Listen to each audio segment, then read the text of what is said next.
Hello everyone! Happy Thursday po sa inyong lahat. Grabe, super bilis ng panahon. Weekend na tayo tomorrow, kaya for today's workout is full body circuit. Unang ginawa ko is hula hoop for 1 minute. And then second is squat raises with weights na 20 pounds dumbbell.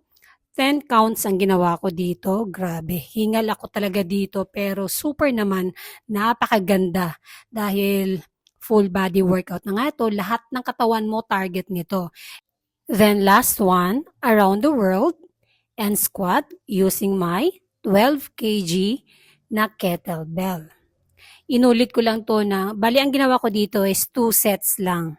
Kasi grabe po talaga, super intense ang workout na ito, itong circuit na to. Nag-enjoy ako sa ganitong sequence ng workout.